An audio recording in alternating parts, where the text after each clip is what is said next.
Yo, this is Alex Leonidas, and today I'm bringing an exclusive discussion with Pete Khatcherian. He's been training for close to 20 years and has extensive knowledge on old school bodybuilding training methods, which have helped him develop a truly badass physique. I really enjoy his channel and find his videos to be well presented and informative. So today, we'll be talking all about programming for building muscle mass. Peter, welcome to the show. Thanks, Alex. Appreciate you having me on. It's a pleasure. So, for the viewers, who are you? And what is your lifting background? Man, the easiest way to summarize that is first I'm going to start off by saying just somebody that's been obsessive with bodybuilding since 14 years old. But in more modern terms, what we're talking about now, bodybuilding coach, started competing at 19 years old, competed till about 25, 33 now. Since I stopped competing, I started helping a lot more bodybuilders compete. I work with a lot of average guys. I work with a lot of competitors as well. My main thing with bodybuilding and my bread and butter, what I like to call, is old school mass game. And the old school mass is what you did to yourself, right? Having been obsessed with pumping iron and all the legends. Right. Well, so this is a topic that I could definitely talk really in detail about because I've experimented over the years, especially when I first started, with so many different training methods. And kind of the old school mass game method that I've come up with is basically taking all the bits and pieces from areas of bodybuilding where I felt that was the most productive for building muscle. And the majority and bulk of it is a lot of old school bodybuilding methods. What is it specifically about old school bodybuilding that you love so much? Like, do you believe the methods are generally superior, or there's just something about the era itself that's appealing and the physiques of the time? It's a combination of both. The era itself, as far as the physiques and just the mentality and the camaraderie behind bodybuilding and all that, to me was just a better era as far as the message behind bodybuilding, why people were doing it, what they got out of it. The methods themselves, in my opinion, are also much more superior. I'm not going to say that, we haven't progressed in training ideas since then, but I also think we've gotten away from a lot of the things that do work. And a lot of the things that I learned from back then are not the easy things to do, but they're some of the most productive things that you could be doing in the gym to build more muscle. And I think a lot of people have gotten away with it, taking easier paths. That's true. And in this video, we're going to cover all of that. But just to start off, what are some of these important lessons that have stuck with you from day one? Yeah, I mean, the basic foundational lifts work. A lot of people today are always going to talk about, what's the best exercise to build this body part.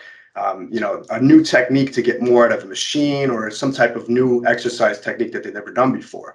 But, people were building the most impressive physiques, in my opinion, back in the 50s, 60s, 70s of bodybuilding. And, they had such limited access to equipment. It really was more about hard work than the X's and O's of what exactly they were doing in the gym. So you give somebody a barbell and some dumbbells, you can do a lot with that. Barbells and dumbbells are here to stay.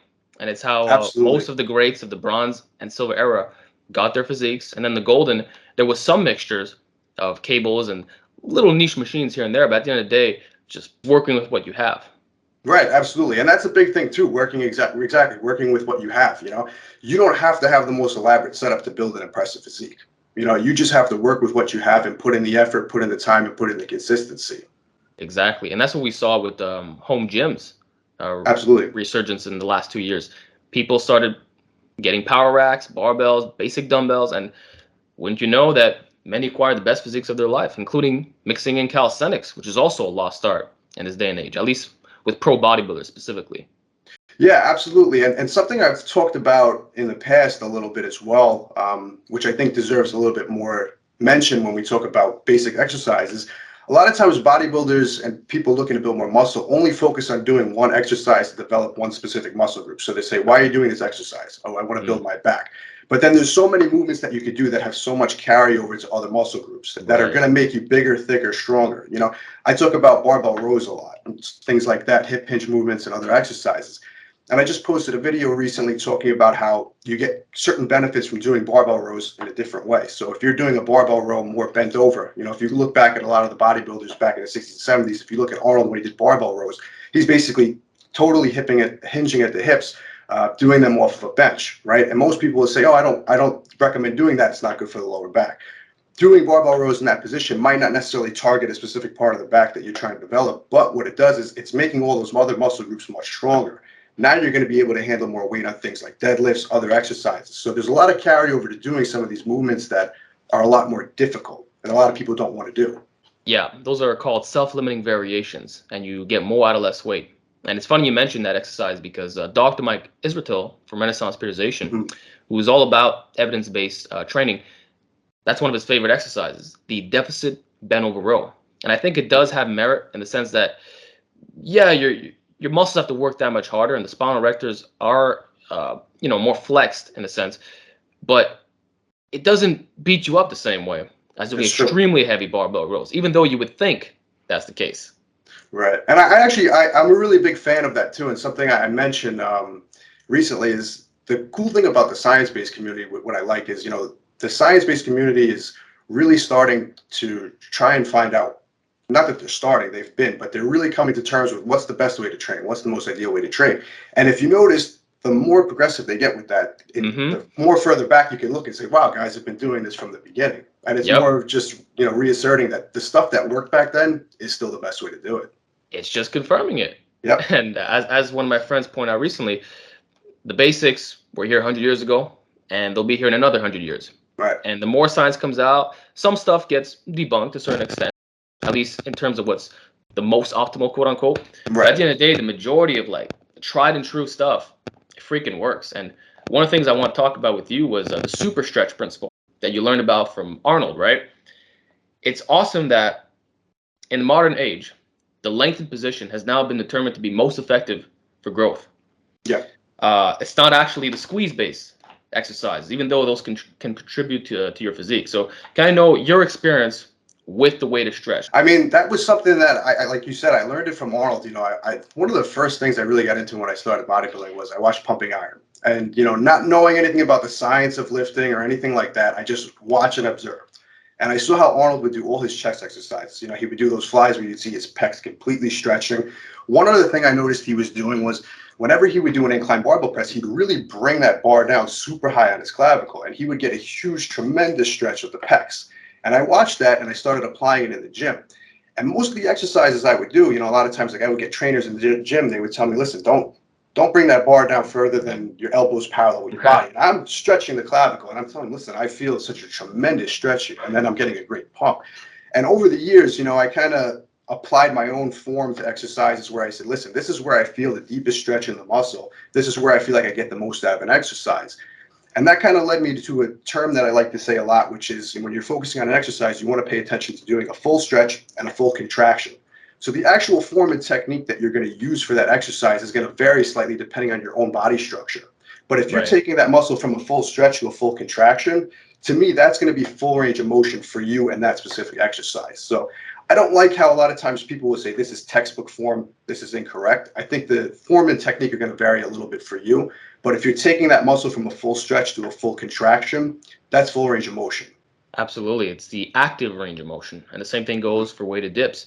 Someone might be able to get their shoulder really low, and other people, it's going to be slightly higher. There's limb lengths, how thick you are, your mobility. All these factors contribute to how much range of motion you're doing. And there's range of motion of your build, and then there's range of motion of the exercise. And in some cases, Absolutely, you might actually need to include a deficit of some kind to get more range of motion. Like if you have short arms, maybe you're going to do deficit push-ups instead of just regular off the floor. Use a cambered bar on your bench, or maybe favorite dumbbells. Like there's all kinds of ways to manipulate the form. Absolutely. Yeah, and I think that's the biggest thing is getting that technique down for you and your physique. A lot of times people will just look at something and say, okay, this is the way it said they say to do it, but for me, it might be a little bit different. Right. But in general, the message is full range of motion. Full range of motion. Yeah, I don't see any additional benefit for stopping anything shy of a full range of motion. If you can go for an extra stretch and it's beyond what is quote unquote textbook form, that might be beneficial though. But stopping short of it, there's no additional benefit. Yeah. So then, are you not a fan of constant tension? That's what they call it. I think constant tension is good. In some cases, there's a benefit to going outside the box a little bit with that. But in most cases, I'm more focused on the actual range of motion, full stretch, full contraction.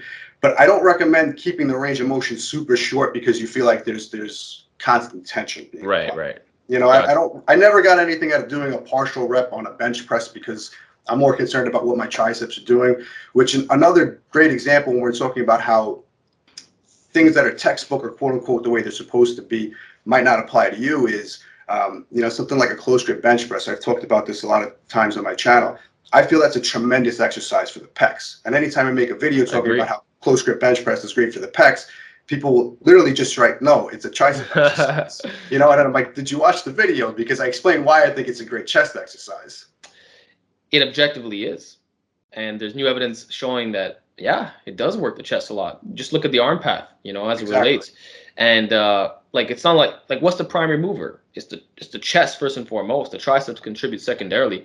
And I'm someone who did a 380 close grip bench, and my chest grew more than my triceps from doing that.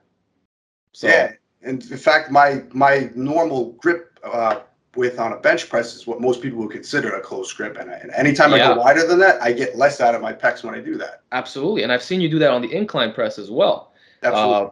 Could you explain your reasoning for that specifically? Yeah, go even narrower, right? Yeah, my thought process always, like I said, it comes down to what technique am I going to use to get the best stretch and the best contraction. So, I keep repeating that, but it's so important because it's the way I kind of base every exercise that I do. And when I'm on an incline bench or even a flat bench, I'm thinking about how at the bottom of the movement am I going to get the best stretch in my pecs. If my arm is further out, the range of motion is actually going to be a little bit shorter on the pecs because now my arms aren't bent all the way back. If I'm coming in with dumbbells, what am I doing? I'm keeping them close to the body. I'm bringing them out just outside of the pecs, bringing them back together at the top. I try to mimic that with a barbell. So when I take a closer grip at the bottom, it's pretty much the same range of motion you would get out of a dumbbell press. The only disadvantage you have with a barbell over dumbbell is your arms are in the fixed position where your grip is. But getting that stretch at the bottom is always going to be better for me on a close grip as opposed to a wide grip. So that's the main reason I do it. Yeah, that makes sense. You just got to look at the arm bend in the bottom. And also with the incline, it lines up better with the upper chest fibers that run up diagonally. When you're closer, your humerus is going to be more tucked in as opposed to out here, Absolutely. I want to know some other exercise that you do to get the super stretch since you believe in it so much. Yeah. Would you also include weighted dips and chins? I love weighted dips and chins. Unfortunately, after years and years of training, my shoulders don't agree with dips as much as they used to, so I don't include them as much as I did when I first started. Okay.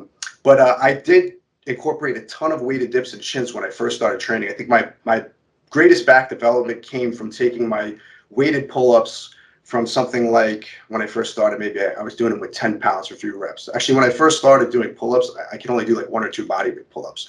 But when I took them from being able to do weighted pull-ups with about 10 additional pounds to doing it with like 70 to 90 pounds for like sets of 5 to 10, my entire upper body transformed. And I would say that is the one exercise that brought my back up, because my back was always a lagging muscle group, especially early on.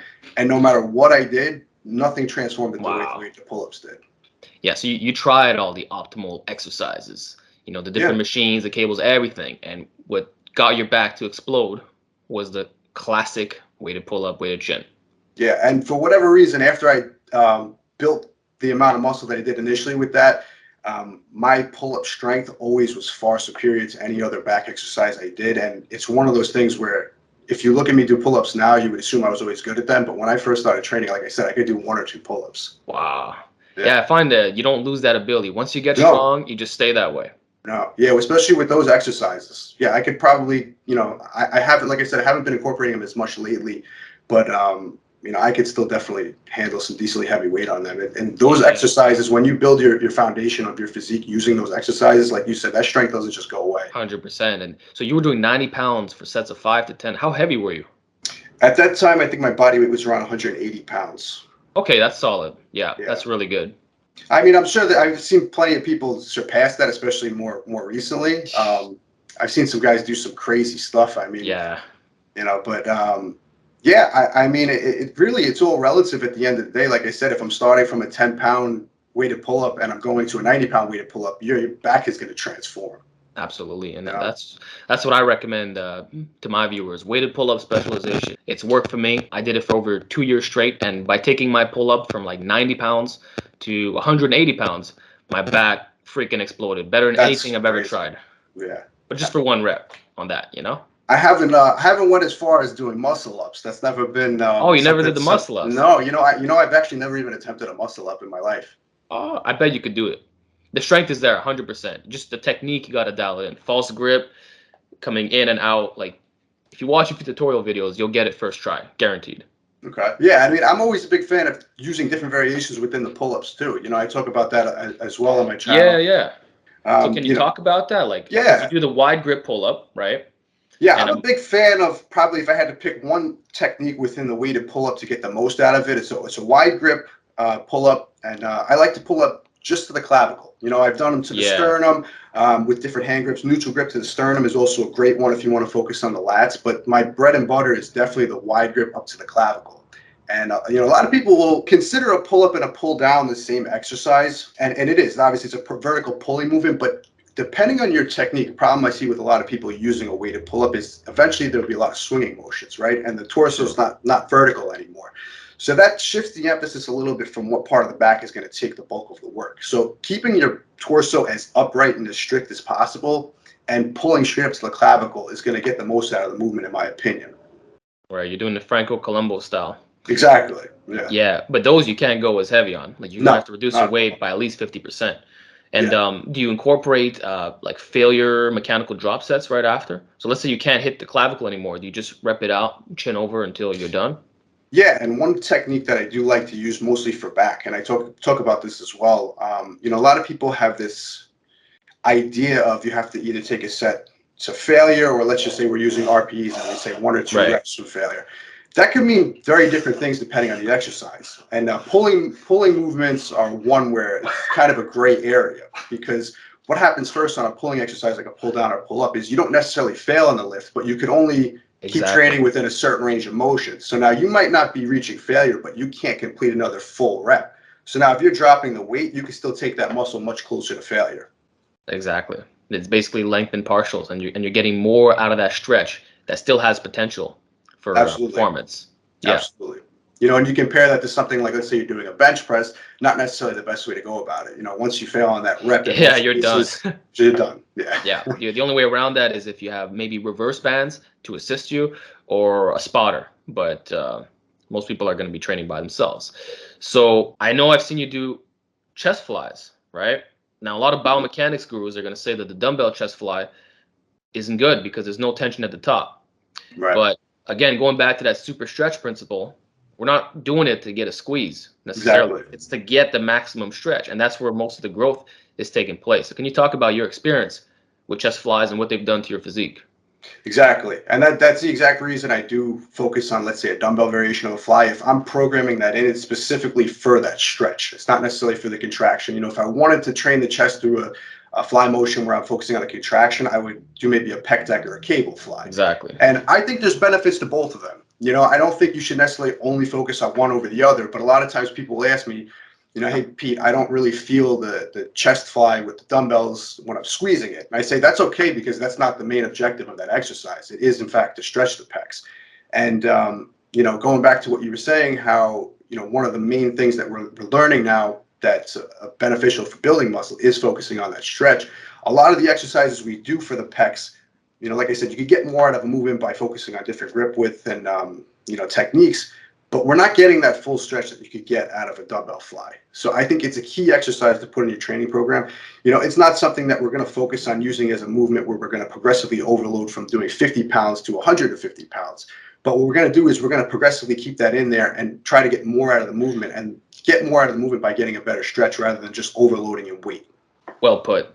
So I'm just curious, what's a good strength goal to shoot on those? Like, what are your work weights on those dumbbell flies? It's funny, and I can say this for dumbbell flies and a lot of other exercises. If you would have asked me this maybe, let's say, 10 years ago, I was in the gym handling 75, 80 pounds on flies, saying, okay, I'm pretty strong on flies. Now I'm getting the most that I need out of a dumbbell fly with, let's say, 55, 60 pounds. Right. That's still, in my opinion, that's still very heavy when you're going for a deep, deep stretch and you're doing a decent amount of reps with it. That's true. And you're doing it with mostly straight arms, or do you keep like a bear hug kind of positioning? Like, how's the upper arm looking like? Definitely more of a bend at the bottom, just to keep the shoulder happy, to keep it safe. And I feel like that gets a better stretch than keeping a straight arm. I actually did a video on this, and most of the people that you see in the gym, when they do dumbbell flies, they'll grab the lighter weights and they'll keep the arm completely straight and they'll stretch all the way out. you're working your rotator cuffs pretty hard on that exercise, and your pecs are not even getting fully stretched. If you take that elbow back and you let that pec fully stretch, the shoulder is going to be much safer, and then you can get much more out of the movement with less wear and tear. Exactly. You're not actually stretching it further. You're just changing the leverages and actually loading the bicep as well, Right. believe it or not. Exactly. That's Yeah. what gymnasts do. Straight arm flies like that. Right. Yeah. Absolutely. Yeah. And like I said, a lot of people don't take the time to think about, okay, how am I going to stretch the target muscle the most in this exercise? They just think, okay, this dumbbell has to move from point A to point B, and that's full range of motion. Exactly. So besides those movements, are there any other weighted stretching gems that you'd like to share? Yeah, I have a few that I like to use for back. Kind of talking a little bit more about, the majority of the training I've always done has always been on dumbbells and barbells. But for back and a couple other exercises, I do feel that cables are very beneficial. I think when we're talking about stretching the lats, and for me, that was a big thing when I first started training, is I really had trouble connecting with the lats. And I think that's also why I didn't develop them that well early on. But once I started focusing a bit more on some cable variations that really allowed me to stretch the lats, I started getting much better mind muscle connection. So doing certain exercises with cable variations, even something like a one arm dumbbell row, great exercise, great mass building exercise, but a lot of people have trouble connecting with that. And you see a lot of loose form, and you'll get a decent amount of recruitment from a lot of muscle groups all at once. But if you're really trying to use that exercise to target the lats, it's very hard, especially if you're strong, to connect with it where you're just pulling with the lat. Now take that movement and put yourself on, let's say, like a low pulley cable, and you really, really lock your in. Let's say you have a bench in front of you, and you let that lat fully stretch, let that cable pull you, come back, squeeze. You're going to get much better mind muscle connection out of that exercise. And whether you want to argue that that's going to build more or less muscle than doing something like a dumbbell row, that mind muscle connection that you're getting out of it, you can carry over to any other exercise you do in the gym. And I think a lot of exercises that people should learn early on are exercises that develop a lot of mind muscle connection, because then they could go apply that to other exercises. That's an interesting point. Would you also say that posing can be beneficial in getting that mind muscle Absolutely. connection? Absolutely. A lot of people always ask me, what exercise do you do for arms? Let's say arms is always a great body part for me. And the answer I give them is, I can literally take any exercise in the gym for arms and I can get a great contraction from it. I can feel so much out of the movement because I have such good awareness for my biceps and triceps. It's something that came to me pretty naturally. I can't say that any technique that I did specifically helped me develop that mind muscle connection, but like I said, my back, I never had that. So if you ask me what's the best back exercise, I'd have to be very specific with it. Whereas my arms, you can give me, let's use any exercise. I could get a lot out of that movement.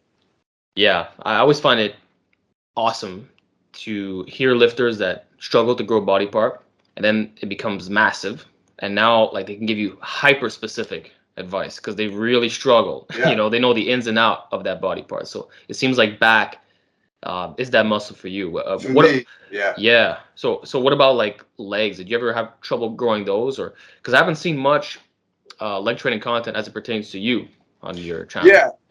So yeah, legs, when I first started training, my quads always grew pretty easily. My hamstrings were definitely the one body part I had a lot of trouble with. I always had so much trouble connecting with deadlifting. And it became like the one exercise I absolutely hated because I could never connect with it. And I had friends when I first started lifting, they were as teenagers doing 315, plus weight on the bar. And I'm over here struggling to keep the form down with 225, let's say. And, it was one exercise I never connected with. So it's like, even if I added more weight to it, I wasn't getting anything out of it as far as, the muscles I was trying to develop. So over time, I really had to dial in my form and I had to start using other variations. I became a huge fan of the RDL because it was one I could connect with much better. And I always say too, that the thing with bodybuilding a lot of people have is they have this idea, like you have to do X, Y, and Z. And not everybody's built to do every exercise. And, deadlifting, especially when I first started lifting, was like the hardcore exercise. If you didn't deadlift, what were you doing in the gym? And like I said, I hated the fact that I couldn't connect with the movement because I was supposed to deadlift, but eventually when I just put that aside and I said to myself, listen, you're not getting anything out of a conventional deadlift. Let's try some other variations. And eventually I really started connecting with an RDL, and that became my bread and butter, for that hamstring and just thickness training. What you just said is music to my ears, Pete, because there's so much dogma about you must do this exercise. And it's true that we're not all built the same way. No. And the height of deadlifts is 100% arbitrary based off Olympic lifting, the diameter of the 45-pound plates. And just like yourself, Right. I've experienced the exact same thing. The conventional deadlift does not agree with my build. I got these shorter arms, and I find that an RDL is better on every possible level. You know, you get the perfect range of motion for you, you know. You get more out of less weight in many cases. Absolutely. You maintain that constant tension that we were talking about earlier, and it's directed straight to the glutes, hamstrings, spinal erectors, traps too. Like, why are you including that extra knee bend? Like, to get in, like, ounces of range of motion, if it doesn't agree with your build, doesn't make sense. Right. Yeah. And that's the thing I tell a lot of people too. If there's an exercise that your body doesn't agree with you, don't force it. There's no need to. No need. Especially listen, if you're training for powerlifting, you're gonna have to do a conventional deadlift or a sumo deadlift. You're gonna have to do one of those two lifts. But if you're training to build muscle and you say, okay, sumo deadlifts and conventional deadlifts don't work, do an RDL. Yeah. Absolutely. Or a trap bar deadlift. I've seen you do those Trap as well. bar, And those feel excellent on the lower back. Absolutely. Those two movements I've never had a problem with. But again, when I first started lifting, you know, especially the trap bar deadlift, it was like, you know, if you're doing a trap bar deadlift, you know, you probably you don't know how to lift, you know? Exactly, yeah. Well, luckily that's changed, you know. We got all kinds of athletes using it, and it's become pretty mainstream. When I started using it a few years ago, people were very appalled by it. Like, what is this, you know? Exactly. You got to do a conventional deadlift. But now I'm not going to get any second looks if I'm doing that exercise, which I think is good. And it shows how the community is evolving. Bodybuilders are reclaiming what they're about. They're starting to get away from what I call powerlifting dogma, which has really been a thing in YouTube fitness specifically. Yeah, absolutely. I mean, for years, if you didn't bench, squat, and deadlift, then you weren't bodybuilding or powerlifting. You know, I don't know what you were doing. That's what people would say. Yeah, but that said, the big three and a lot of these classic movements could be great mass building exercises, Absolutely. right? Just that we don't have to be married to the competition standards. Right. Like, there's ways of making them more bodybuilding focused. Like, one of the things I like to do for my chest is the Larson press, which is coincidentally a powerlifting movement, but whatever. It's a bench press with your feet off, right? And you know that takes out the leg drive completely. You're more flat. You get more range of motion. I found that's done wonders for just strict mass gain, you know? Yeah, and I think everybody, when they first start lifting, they should do those basic foundational lifts. You know, you start with those, and then from there, you can progress to a technique or a different variation that you feel suits you a little bit better. You know, a lot of times I'll talk about how, you know, let's say a bodybuilder comes to me and says, I want to build more legs, but I don't connect with, let's say, you know, a traditional barbell squat. Do I have to do a barbell squat? I wouldn't necessarily say you have to. I do think foundationally they should work on that exercise when they first start training. But now when we're talking about more nuanced details in bodybuilding, that particular person might not be getting the most out of that movement for, let's say, quadriceps. They might get more benefit out of doing, let's just say, a hack squat or some other variation. But foundationally, I do think that you can't beat those movements. And I think even if you're not necessarily getting the most out of it for that specific body part, like if we're talking about the barbell squat, you don't necessarily have to say this is a quad exercise. Exactly. This is just a total leg builder. When we focus on quad specifically, we might change some things. You're so on point, man. But that's the distinction. We're looking at the body as one unit, not that we're trying to isolate our quads from a squat. Because I've heard that as a critique. Like, guys are going to say, don't do squats because it involves your glutes. Right. But what if someone wants a bigger ass? You know, well, the squat is good, and you got to build your base, right? Eventually, you can specialize in different stuff, and you don't have to live with the traditional squat forever. But it's good when you start off. And for yourself, what are some of your favorite? Because I'm going to assume most people do squat for quads. What are some of your favorite variations done with a barbell? I'm a huge fan of, you know, I'm a huge fan of doing squats that are more quad specific because, like I said, I always connected with, not that I always connected with squatting more than I did with deadlifting. I always seem to connect my quads better to exercises than I had with hamstrings. I always had more my muscle connection with it. And any exercise that I could take for a squat variation and make it more quad specific, I tend to enjoy a little bit more. I feel that I get more out of it specifically. So one exercise I really like, which not a lot of people do, is the Zercher squat. That is the one exercise where I can say when I squat, the only thing I feel working is my quads. You know, I don't feel my lower back working. You know, I feel my upper back a little bit as well, supporting the weight, things like that. But when I'm talking about lower body training, always when I did barbell back squats, I got fairly strong with them. I think my heaviest ever went, I was doing 4 plates, full range of motion for like 5 to 8 reps. Nothing crazy from powerlifting standards or anything like that. But I always felt more in my quads doing, let's say, a 2-plate Zercher squat than a 4-plate back squat. Wow. And even front squat variations, I like more as well than a back squat. But again, I don't think I would ever have gotten as much out of those movements if I hadn't done a barbell squat prior and built that foundational strength. Exactly. Yeah. So is most of your training squats, or do you do other movements like lunges or leg press, hack squats, etc.? My leg training is pretty much well-rounded these days. When I say well-rounded, like it's a good mix of machines and free weight barbell and dumbbells. So I do incorporate a decent amount of hack squats. I'm also a fan of actually doing squats in the Smith machine, another exercise that, back in the day, if you did it, people would say, what are you doing? You're using the Smith machine. Again, that's an exercise where you can pretty much put yourself in any position that you want to hit the quads, the hamstrings, the glutes in any specific way. So if I'm trying to make a squat more quad specific, I'll generally do them in a Smith machine. But again, that's not a mass building exercise, like I said, where I would take somebody and throw them into it the first year or two of training. I would have them build their base with the squats. But I would say that my training it's really well-rounded in terms of, like I said, barbell, dumbbell, and machines. So I'll incorporate a decent amount of leg extensions, leg curls, hack squats, leg press. My barbell squatting, like I said, is a bit limited in terms of doing traditional barbell back squats these days. Like I said, usually if I'm doing that, I might be doing a front squat or a Zercher squat, and then the rest of it is going to be pretty much machine based. Okay, awesome. I like how you're refraining from minimalism. You're just doing what works, incorporating it all. It's a nice blend, because one would assume that, upon first glance anyway, that most of your training is barbells and dumbbells. But you telling me that you like some of these extra movements is pretty cool. Yeah, I do actually. I would say a good 80-85% of it is barbell dumbbells, and then the rest of it is made up from whatever exercises I feel like barbell and dumbbells might be lacking in. Because I'm not going to say that they're not perfect, Yeah, they're not perfect. You really can't mimic, let's just say, a leg extension or a hamstring curl with a barbell and dumbbell. You could work those muscles, but if someone's specifically trying to bring up their hamstrings, it might be beneficial to do a hamstring curl. Yeah, and in the case of the legs, they have come up. What I mean is, guys had shittier legs back then. Yes. Let's just keep it real. And it's because they weren't hitting the short position of their leg extensions. They weren't isolating the hamstrings necessarily.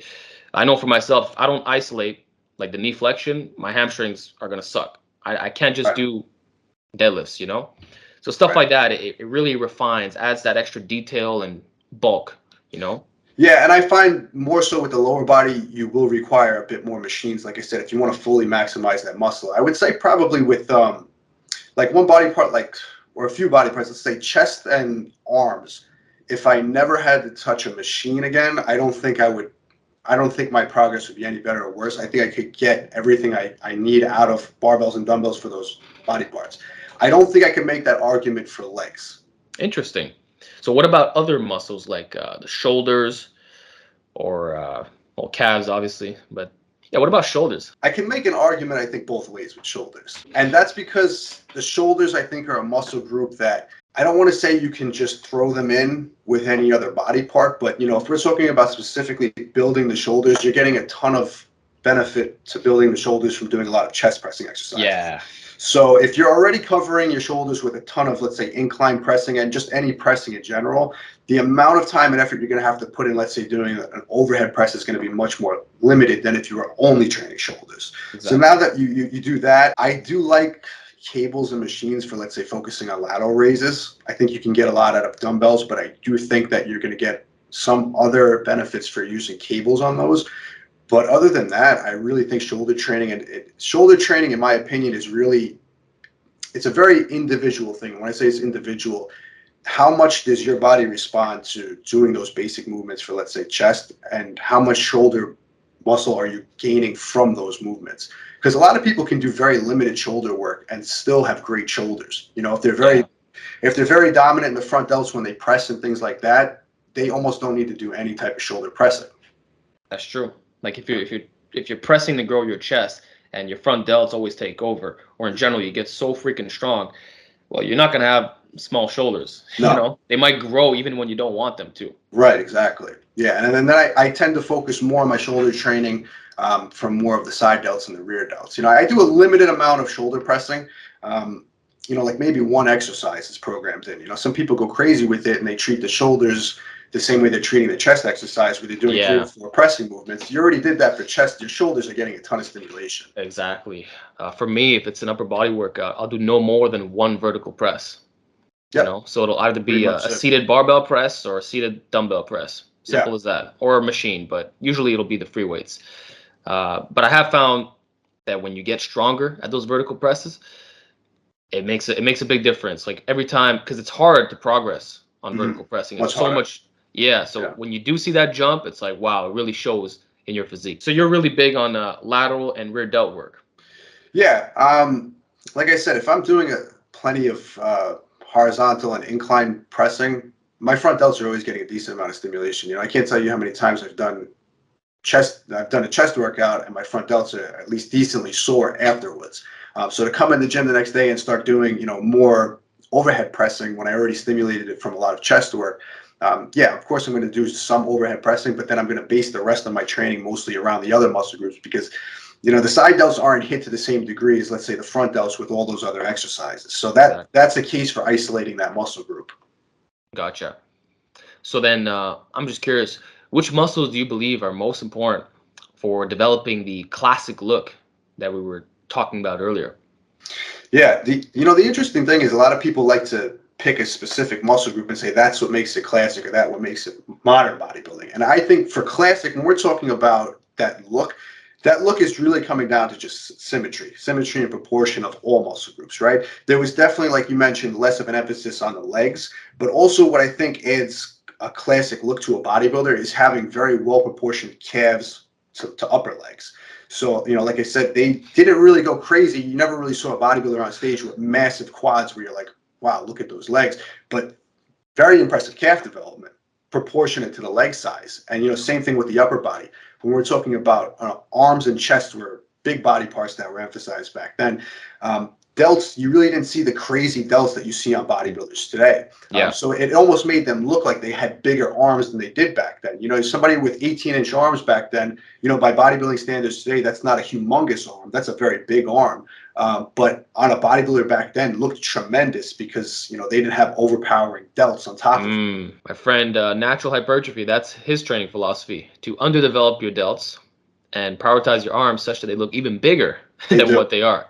And it's true. Like my delts are kind of overpowering. And when I do a bicep flex, I can see them peaking over the bicep. So it's like, it doesn't matter if I'm growing them a lot when the delts are just like, Yeah, and that's something I've always had the opposite effect. I've no matter how much I train my delts and how little I train my arms always seem to overpower my delts, and that kind of happened by accident. A lot of times people tell me, "Oh, you have a great physique. You remind me of a classic bodybuilder." And the main thing they'll usually point out is, you have massive arms and your delts are not overdeveloped.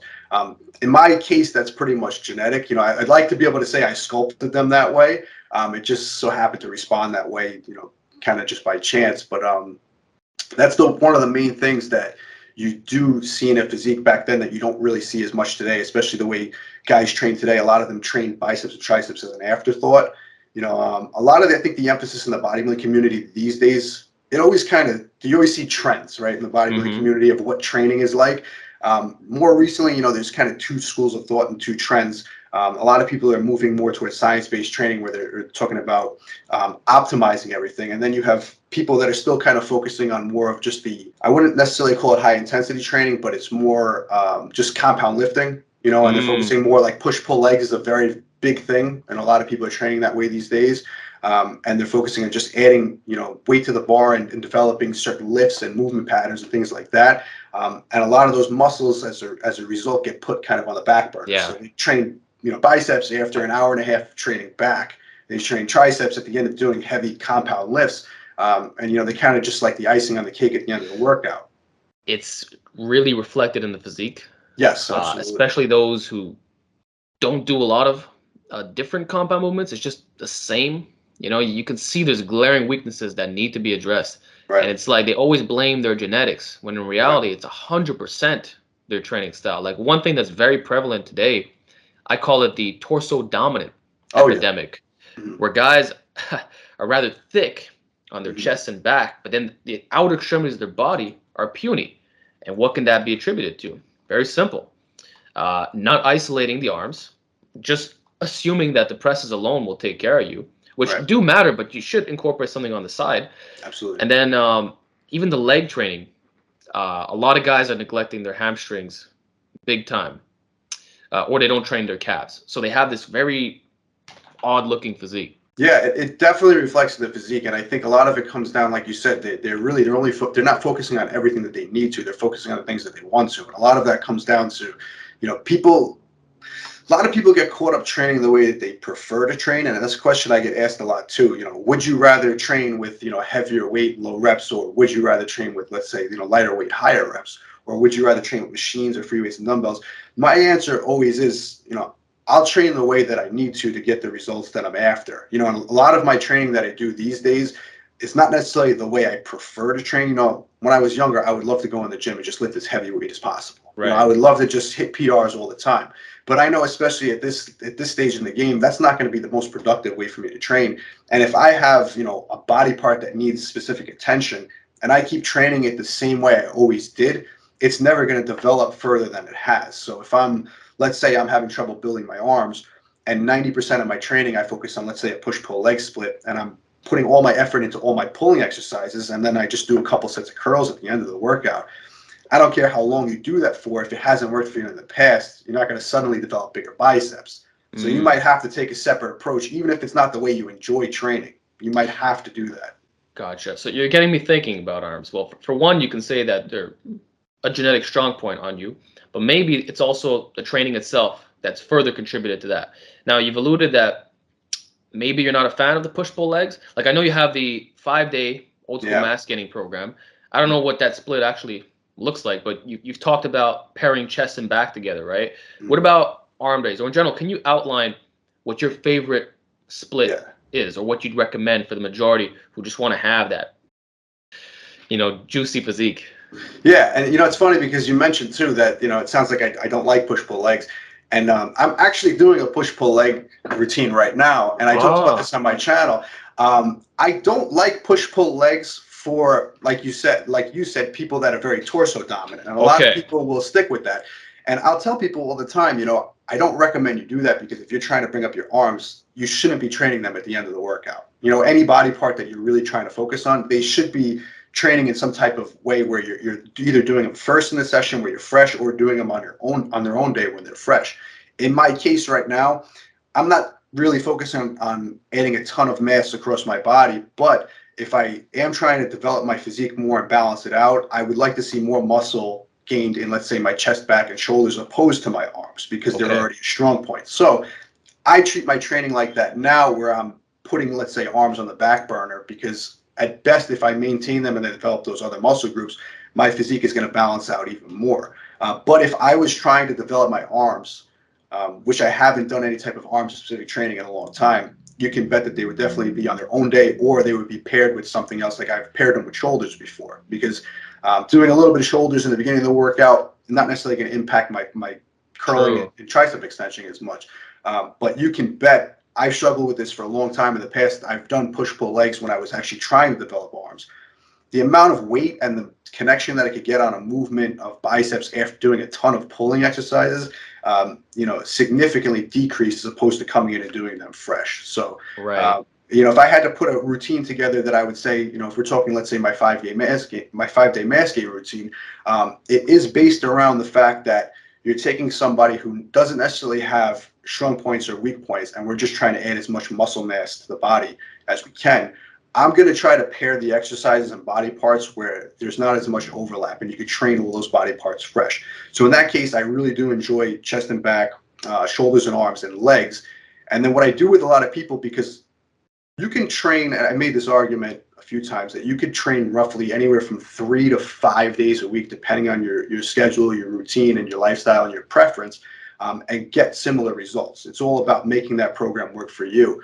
So if we have 5 days to train, we might take those 3 body parts, those 3 training days like that, split the body up like that. And then the other 2 days, we'll focus specifically on more upper body and lower body training, but specific to your goals. So if you, let's just say, need more hamstring training, the second leg workout is going to be a hamstring specific leg day, and then if you take an upper body day and you say, listen, we're focused on arm training, that might be a full arm training focused upper body session. Okay. I have seen one of your, I think it was a chest and back workout. On day 1, you were doing 3 chest movements and 2 back. And then day 2, it was flipped around. Is that what you mean by prioritization? Yes. So we're training.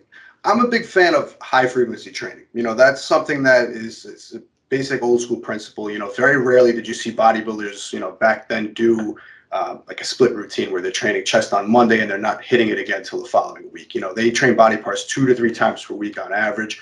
I think for most people, that's going to be more beneficial than training it once per week. And when you do that, you have to generally pair it with other body parts because you have so many body parts that you need to hit in the course of, let's say, 3, 4, or 5 days. You can't hit it multiple times a week training it by itself. So now you have to pick a body part to pair it with.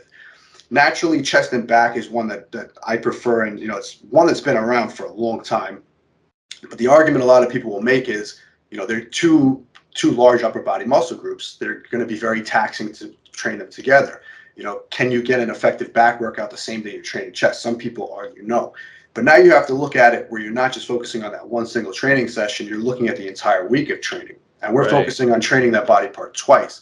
So let's say we want to develop both of them equally. We don't want to prioritize one over the other, but we're training them together. I like to make one chest and back workout chest specific, the other chest and back workout back specific. So now you're getting the benefit of training that muscle group twice per week, but you're doing more taxing, more compound, heavier exercises in one workout and less taxing, easier exercises in the second workout. Because when you pair them together, a lot of people like to superset chest and back, or that's a technique a lot of people use. I don't recommend supersetting 2 extremely compound and heavy exercises together. So, if you move right from, let's say, an incline barbell press, and then you try to do a T-bar row, those are 2 very taxing exercises to do back to back like that. You're going to get less out of that T-bar row if you're doing it right after back than if you did it fresh. Now, if you're doing, let's say, something like a cable pullover or another less taxing back exercise, that bench press is not necessarily going to impact it to the same degree as doing something like a T-bar row. So now you're doing mostly heavy chest exercises paired with, I don't want to say easier, but less taxing back movements. And then you kind of flip that in the other workout. So now let's say you're doing, your heavy rowing exercises directly after, you can move right into something like a dumbbell fly. You can do something like a machine press. It's not going to take as much out of it compared to trying to do a T-bar row and then superset it with a bench press. You're going to lose a lot of strength doing it. Right. So you don't do push-pull supersets for the main compounds because they're too draining. But isolations, I mean, you probably will, like a pullover and a chest fly. That's doable, yeah? Absolutely. But what about the order itself? Like, would you do like flat bench and then barbell row right after, then incline bench followed by T-bar row? Would you recommend push pull?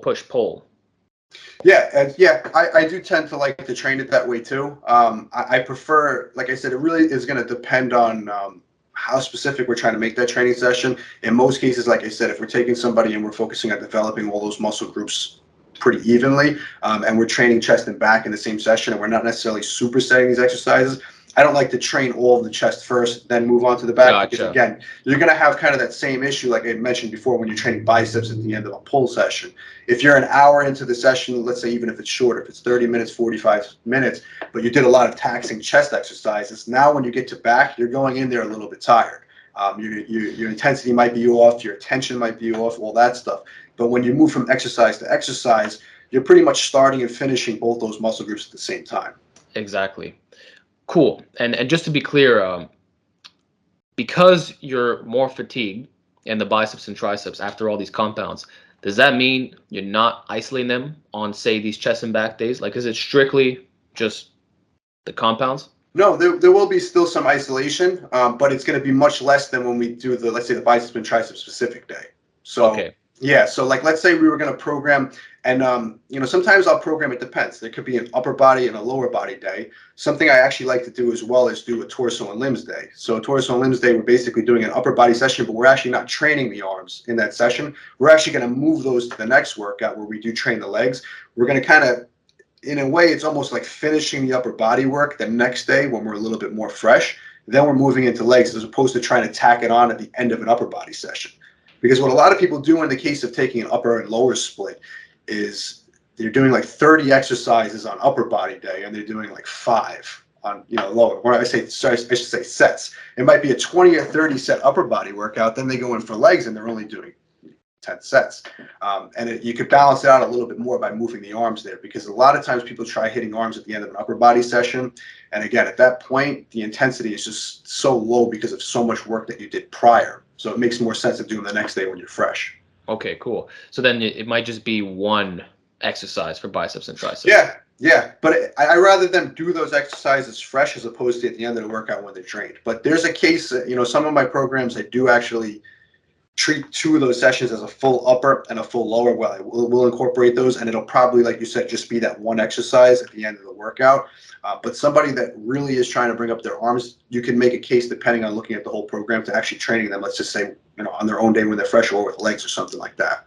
Gotcha. So are you then suggesting that you should pre-exhaust your arms? Like, no matter the split, if you're going to do some type of isolation work, it should be done at the start if they're a lagging body part. Yeah. And if you are going to pre-exhaust, to what extent? That's where it gets a little bit tricky, because now when we're talking about arms specifically, I find that with back, I can easily place, and it's something not a lot of people will do or think about, you can place those bicep curls before you do a lot of your pulling exercises, and it doesn't necessarily negatively impact your pulling. Triceps is completely different. If I tried to train 3 exercises of triceps, then move to my bench press, I'm going to lose a ton of strength, and now my chest is not going to get worked properly.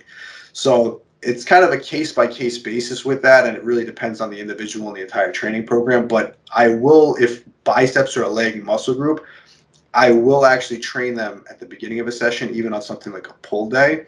Triceps, I wouldn't. Gotcha. And regarding the arm day itself, how exactly would that look like? How many exercises would you recommend? At the very base of any training plan, and like the ones I have, like my 5-day mass gain, it's 2 or 3 exercises for each body part, 3 to 4 sets, and it's nothing excessive in terms of arm training. I think when people hear about training arms specifically, they think they have to do 30 sets for biceps and triceps. And it's a question I get all the time. They say, "Hey, Pete, I'm not growing on 15 sets of arms. Should I just double it to 30?" And a lot of that comes down to technique and execution. And a lot of what I do when I program things is not necessarily to do more work. I don't specifically have an arm day because I want to do additional sets of arms. I'm having an arm session because I want to train those arms fresh on their own day, where you can put the most into the amount of sets that you're doing, Right. not to do more sets. Yeah, that's a really good point, because many people, they just throw everything at their arm day. It's excessive volume. You end up with maybe that's why they say it doesn't work. Right. Because it's I think so. riddled with stuff that impacts their overall recovery, and they're not they already got more than a sufficient stimulus, yet they're going beyond and just wasting time. So 2 to 3 exercises for biceps and triceps. You're in a fresh state. That's the point. Not that you got to literally kill them. Yeah, and an argument people make a lot of times when they talk about having an arm day versus not having an arm day is they want to have that arm day because they say, okay, I could dedicate more time and effort into the arms, so they're meaning that they're going to do more sets and exercise. My whole idea of training that body part while it's fresh on its own day is, if you took the same amount of work you did even in, let's say, a push-pull leg split, and I've had this happen with people I've worked with before. If we don't even change the work that they're doing for arms, but we separate it and move it to its own day, the quality of work for the same exact exercises, sets, and reps that they're doing is going to be much higher, and they actually get more out of it without changing anything, but when they actually perform that exercise. Wow. So there could be literally no change in the routine. Just the fact that you're doing it fresh equals better gains. Yeah, it's very similar to things like calves. A lot of times people throw calves at the end of a heavy leg workout. Yeah. When I'm drained from legs, I can't put any amount of effort into calves. And I don't enjoy training calves. It's one of those body parts I don't naturally enjoy. So if I'm going to train calves at the end of a leg workout, you can bet I'm probably just going through the motions. If I force myself to train calves before I start leg day, it's not going to necessarily impact my leg day, but I'm going to get more out of the calves. So just changing the exercise order and the time that I do actually work on that muscle group without changing the exercises, sets, reps, or anything like that. Same volume, same exercise. I'm going to get more out of it doing it in a fresh state. Fantastic. I appreciate the clarification. So you're not a calf day skipper then. Have you noticed growth over the years? Like how long have you been training your calves consistently and properly? And what are some of the lessons you've learned by working on them? Oh, man, calves, this is a topic that, Hits home for a lot of people. yeah, it hits home for me. I mean, I would say that my calves never responded to traditional training. And when I say traditional training, people think of calves like they do, let's just say, forearms, or some people even biceps, where they just say, okay, after you do the compound lifts, do a couple sets of, standing calf raises, seated calf raises, and that's it. That never made my calves sore, never got any development out of it, never actually felt like I was training calves when I did that. But when I first started training, that's what I did, because that's what everybody said, just at the end of the leg workout, do those two exercises. And that, because calf training, there's not many variations you can do. You can get creative with it, but if you go in a gym, 3-4 basically. That's it. Yeah. But the calves, and really any body part that tends to not respond well to traditional training, you have to think outside the box. And when I say think outside the box, calf training is one where I would say base your training off of what science says is the best way to do it, or what is time tested and proven. You can throw all that out of the window with calves, because you might get the best results out of doing something ridiculous. And when I say ridiculous, I mean like I saw my best results with calf training doing extremely high repetitions. So when you're talking about what's the optimal way to train calves, I remember reading studies on calf training that talk, about if you're doing, let's just say, seated calf raises, and you're focusing more on the soleus, they're going to respond better, let's say, lower reps, heavier weights, and sets of 5, let's say, would be quote unquote optimal for that exercise, just because of what the calf function is.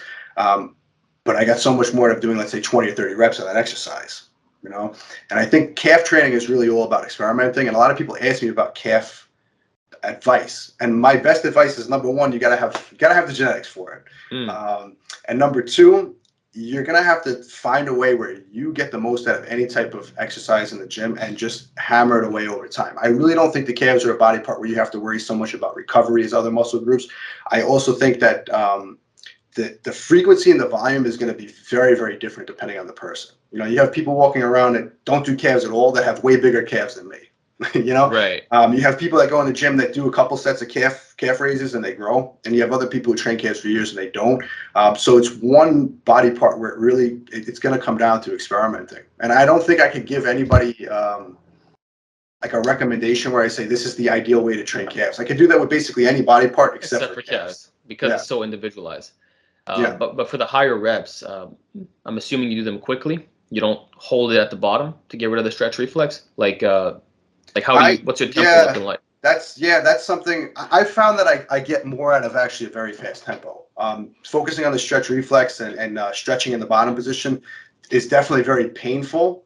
But when we're talking about muscle pumps and development, I've always found doing faster reps for the calves one of probably the most painful way I've ever trained calves, and the most soreness and the most development I ever got out of calves, doing leg press calf raises.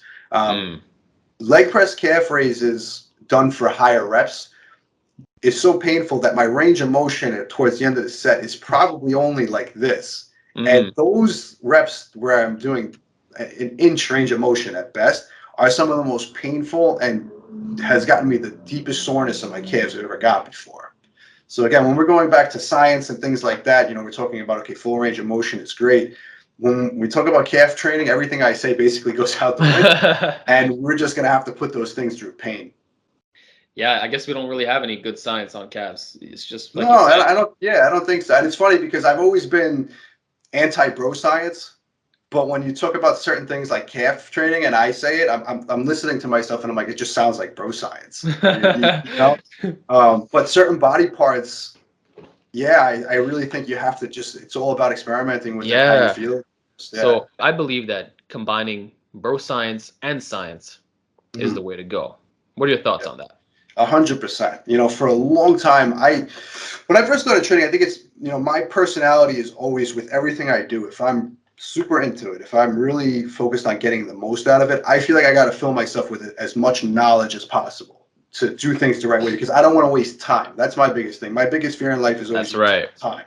So I think if I get as much knowledge, then when I go apply it, I'm going to shorten my learning curve. I'm going to get to the results much faster. But I think a big problem that has happened in the bodybuilding and fitness community over the years is a lot of people have that same mentality. I guess it's just, you know, most people that are attracted to lifting also have that same mentality where they want to get as much knowledge as possible. So people always focus on, there's a bit of divide. There's people that are completely on the Broscience and the people that are more pro science. But a lot of people get involved with it, and I see this a lot with people that I work with. They come to me and they say, you know, is this the best way to train? And then I ask them, how are you training right now? And they tell me, to be honest with you, I've been spending more time studying how to train than actually training.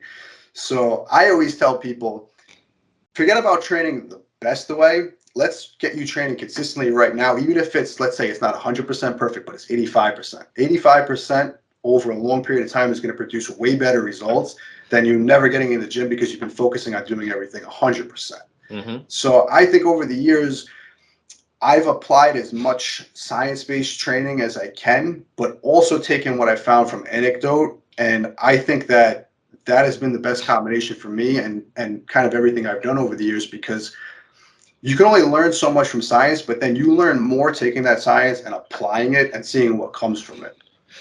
Yeah, a lot of guys are program hopping, and they're always trying to write the optimal system. And what happens is they either never train, or the training that they do is completely half-assed, and they just go nowhere with it. And I knew someone personally that studied for about 2 years and made zero muscle gains. Yet when I would have conversations with him, he seemed to know everything. Right. And I've seen this also on YouTube. There's one really big channel right now. The guy looks like a novice lifter, yet his information is all science-based. Right. He can't apply it to himself, you know, maybe because it's always changing, the science, for one. But at the end of the day, it's like everything's always hyper-optimized, you know? Right. I think the biggest issue that comes from that is, and I've said this before, people actually forget that the prerequisite to all of this science and everything being optimal is the hard work. You know, they say, you know, they focus on, okay, science says this is the best amount of sets, the best amount of reps, the best amount of exercises, and then they go apply it, but they forget to apply hard work. You got to apply it, training. exactly. Yeah. And what you said about consistency is so true. At the end of the day, that's going to be number one. And you don't have to get everything right. It's just like the biomechanics experts say, an exercise just needs to be biased enough when trying to hit a certain tissue, like, say, the upper chest, for example. Well, it's the same thing with training. Your training just has to be good enough. Hard work, sound principles, progressive overload. It's not that complicated. And a guy who busts his ass off for the next 5 to 10 years, you know, constantly getting better without program hopping and setbacks, is going to look way better than someone who does everything perfectly from the get-go. Not that you're going to do that to begin with, because I highly doubt that's going to happen. Yeah, so unfortunately, one thing I've seen with a lot of people in the gym is you'll get guys that are so hooked on, like you said, a lot of them are program hopping. They're hooked on finding out what the best way to train is, and they're jumping around from program to program. And then you'll get the guy in the gym who might not even love training to the same degree as some of these guys that are obsessive over it, and they just kind of go there because they want to build more muscle, they want to get stronger. And they're not focused on being 100% all the time, but they're focused on the consistency aspect of it. You can always find them in the gym. You know, they're consistently training hard. They're consistently coming in and out of the gym, recovering, eating, training, going back. They're not worried about, you know, is this the best exercise or is this the best routine? They're just doing the routine and the training program that works for them, that they could do consistently day in and day out. And they're actually making better progress than the guys that are studying up for 2-3 hours a day on the best way to train. And I think a lot of people, I was probably there at one point in my life too, thinks that they have some type of edge by knowing the best way to train, you know, but, you know, having that information and not applying it doesn't get you anywhere. And I think the edge that a lot of people are looking for is, you know, what they're really looking for is the dedication and the consistency over time. You know, I would focus on that first.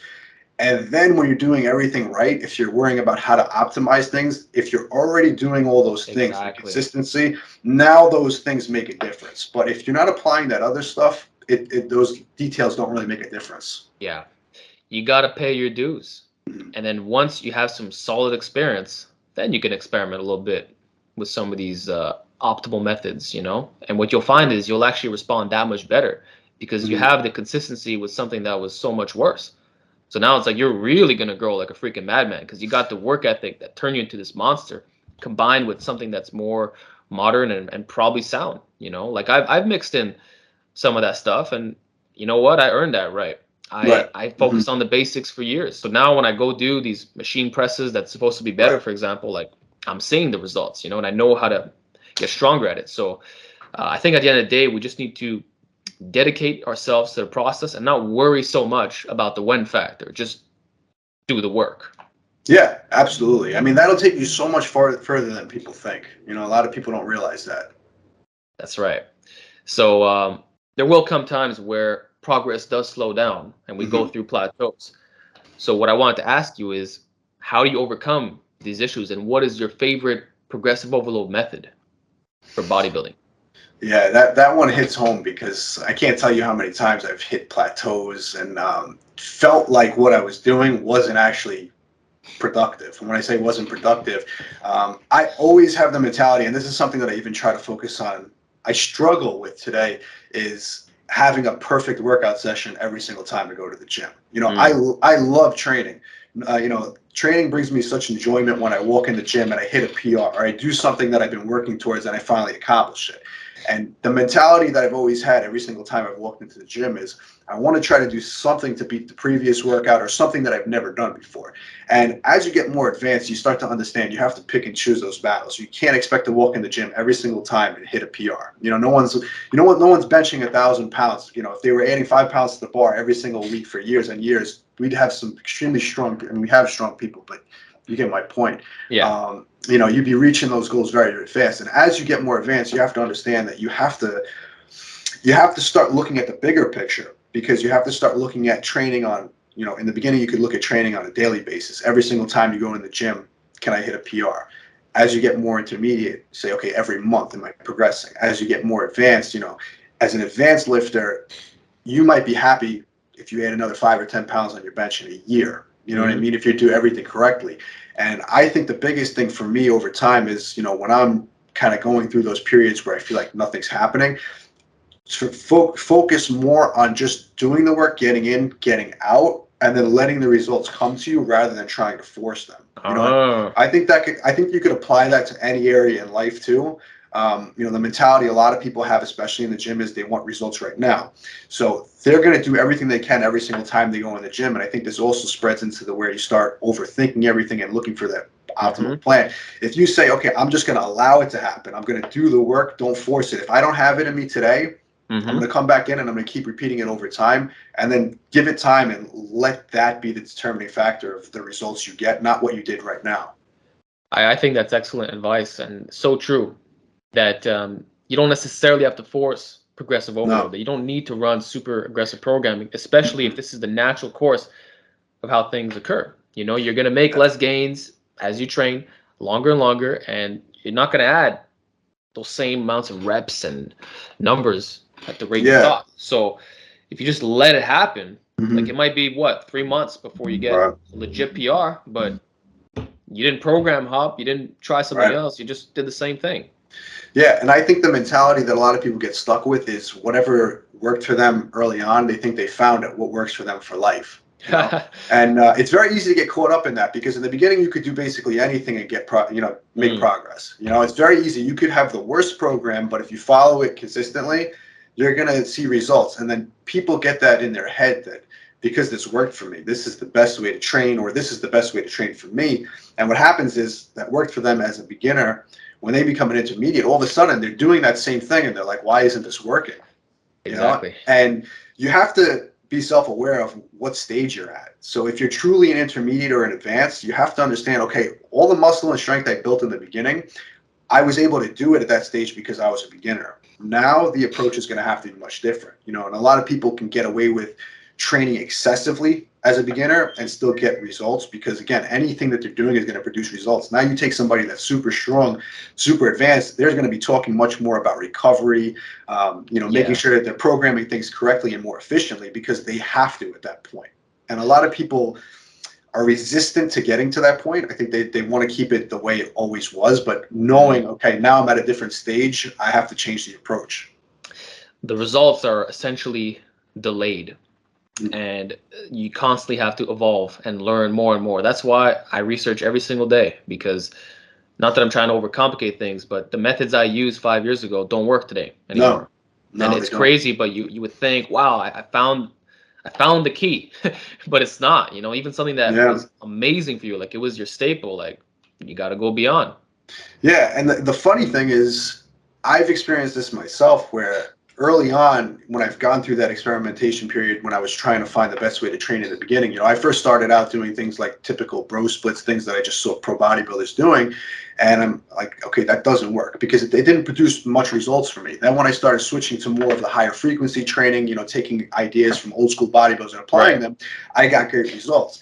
Now, as it become more advanced, I've started to notice certain things that I did where I swore by in the beginning that worked, or swore by that didn't work. I could apply some of those things now, and as an advanced lifter, I actually get some benefits out of it. Back then, at a beginner, I swore that's just not the way to train.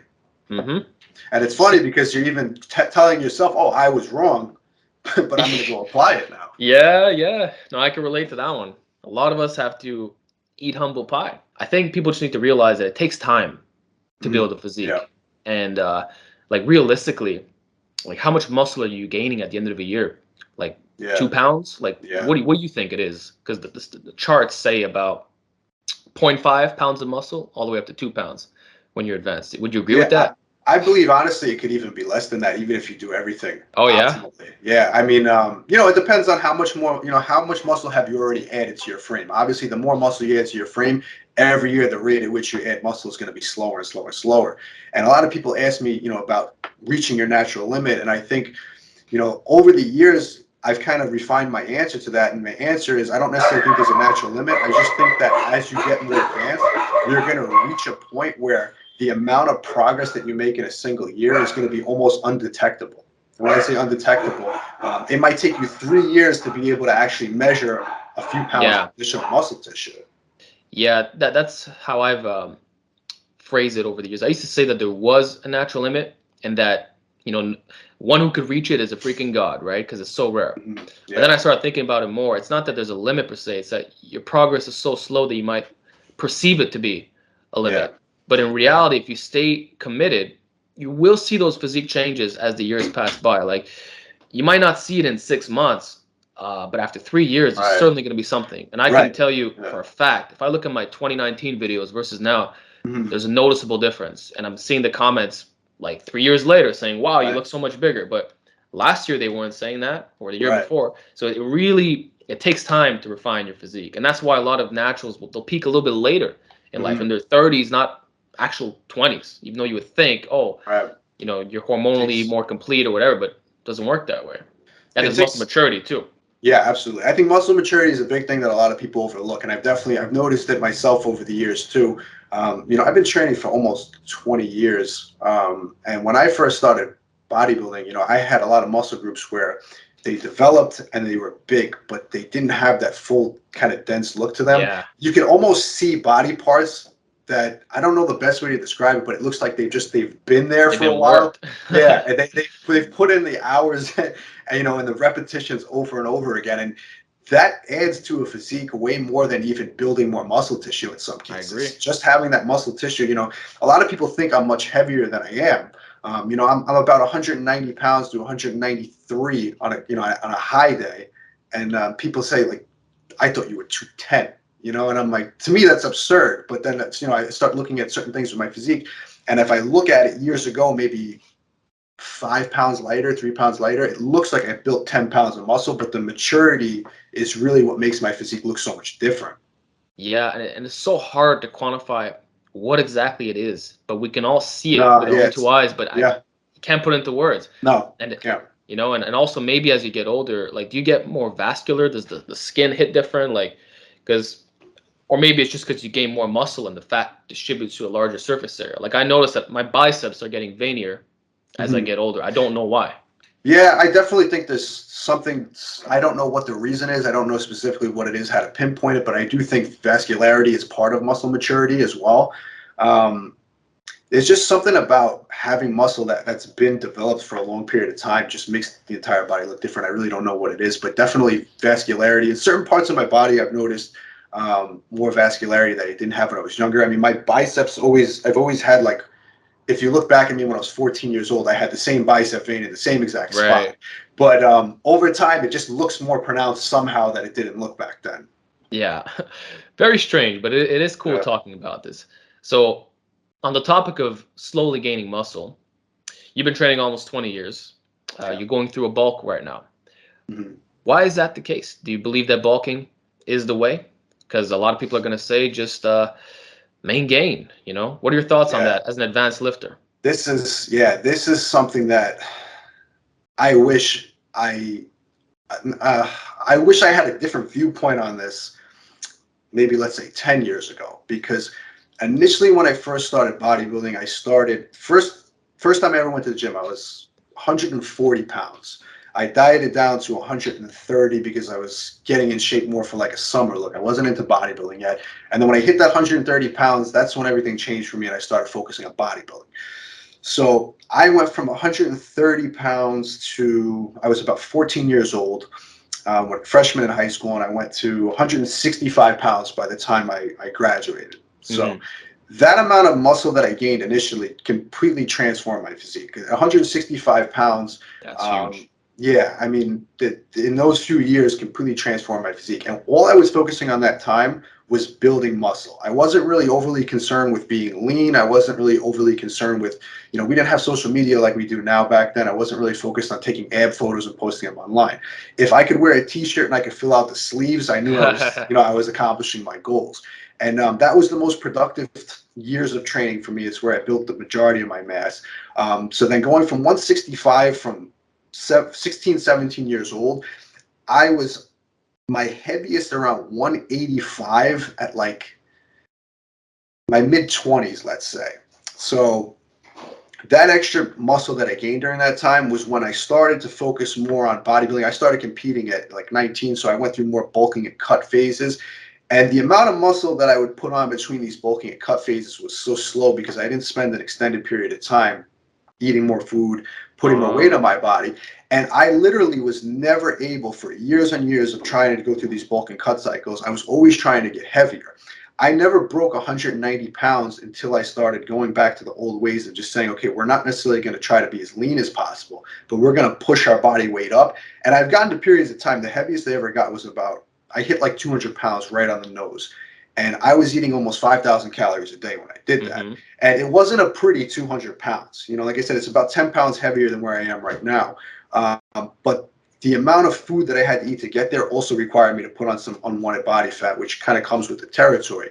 But then when I would diet down from there, I was much leaner at a heavier body Yeah. weight than I'd ever been. And I think a lot of people, main-gaining is a big thing today. People are always asking me about it too. And I tell them, if you're going to main gain, you're going to be wasting more time than you need. And when I say Hmm. wasting more time, if you're just willing to go through that period of time where you're going to put on a bit of body fat, get heavy, you're going to make way more progress than trying to stay the same weight, because you have to push your body into a new territory. Hmm. If I want to gain, even if my goal right now is 190 pounds and I want to go to 195, if I try to main gain my way from 190 to 195, literally, and I'm not It's gonna take exaggerating, forever. it might take me 10 years. And I know that sounds excessive, but in my case, like I said, I've never been able to even cross 200 pounds without force feeding myself up there.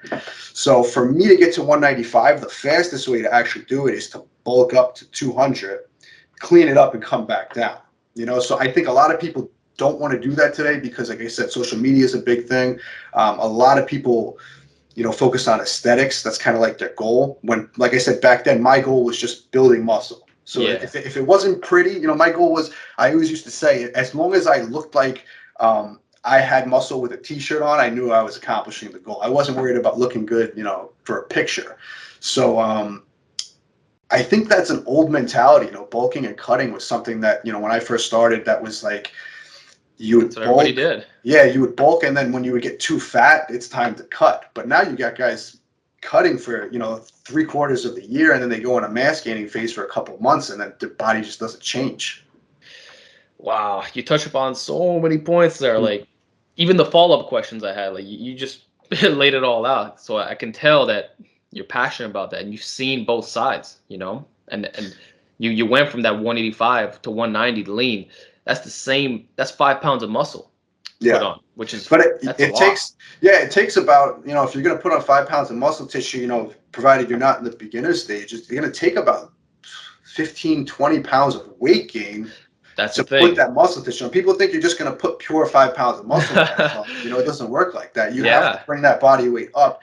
And also, there's a lot of carryover between pushing your body weight up and then being able to build more muscle as a result. When I take my body weight from 185 to 190 pounds and I go up to 200, my bench press strength gets so much better. And I'm lifting more weight. I'm building more muscle. And then when I come back down, I can maintain a lot of that. So just being heavier, that makes me much stronger. And then my gym performance goes up much more. That's a great point. It basically guarantees relative strength. Mm-hmm. And I went through this myself. I got shredded last year for the first time, like the real deal. And we're going to talk about that later because I know you've done your competitions and you've seen the side effects of that.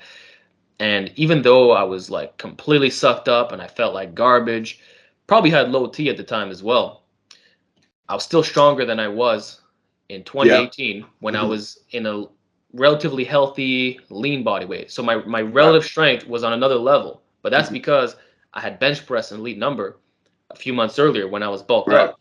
So even if you're going to lose some of your strength, the net amount that you keep is still impressive. And that's what, and it's like you can go from this sloppy looking guy to an aesthetic god, like quite literally, because the mass is already there. It's just covered up, right? And it's people don't realize how good they look underneath that fat. That's why if you just forget about the now, just enjoy being fluffier in your clothes and looking big. Yeah. Just forget about that. In the end, it's gonna pay off. Like it really does, and you're gonna be 5 pounds heavier. Which same thing with me. Yeah, absolutely. I mean, that's literally the fastest way to actually get there. People think about it, or they make the argument that if you put on body fat and you take your weight too high, you're going to have to diet it all off. So they say you may as well not do it. But that process is actually part of the requirement, and that's the only way you're really going to get there. And if you're, like I said, if you're trying to get there as fast as possible, you really can only focus on one thing at a time when you're focusing on your bodybuilding goals. So if your goal is to build muscle, you don't want to be focused on worrying about body fat too much. I mean, obviously you don't want to put an excessive amount of it on, but your goal is muscle gain. So you're going to do everything you need to do to put that muscle on. If that requires you to put on some body fat as well, you take what comes with it. And then when you put that muscle on, you diet off the body fat. Same thing when you're dieting. A lot of people are trying to build muscle when they're dieting. And I always say, listen, which one do you want to keep do? that muscle. Yeah. But I'm saying some people want it. They tell me, listen, I want to, I have a little bit of body fat. I want to burn it, but I also want to put muscle on. And I always say, what's the main goal right now? Do you want to get lean or do you want to put on muscle? If you want to get lean, listen, let's maintain that muscle.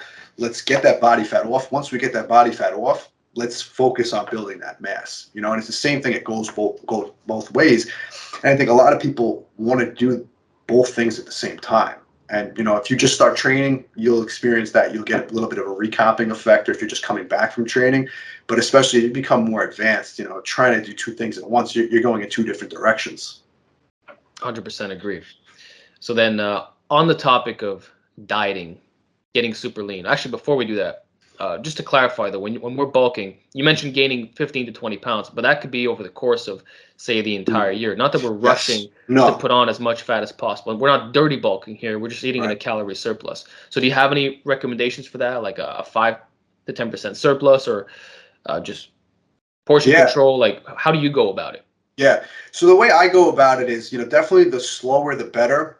You don't want to crawl, but you also don't want to put 20 or 30 pounds on in like a month or two, because obviously you can only put so much muscle mass on at a certain rate of time. So I like dedicating, let's say, a 6-month period or even a year period to say, okay, listen, our goal in this time period is to build as much muscle as possible.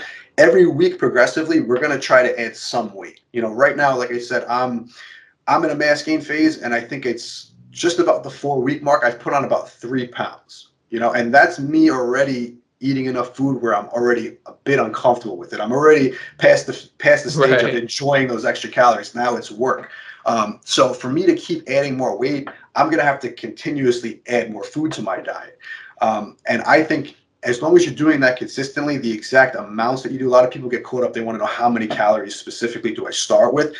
In the beginning, we're just trying to build upon what you're doing with your maintenance, or what's your maintenance right now. So 2, 3, 4, 500 calories to start, even just to assess how much you're gaining. The first few weeks is really just about evaluating what type of progress you're making on these calories, because it's different for everybody. For me, when I was maintaining, I was eating about 2,700 calories toward the end of my maintenance phase, and I was just maintaining my weight. I'm up to about 3,600 calories a day right now, and I only gained 3 pounds off of that. Wow.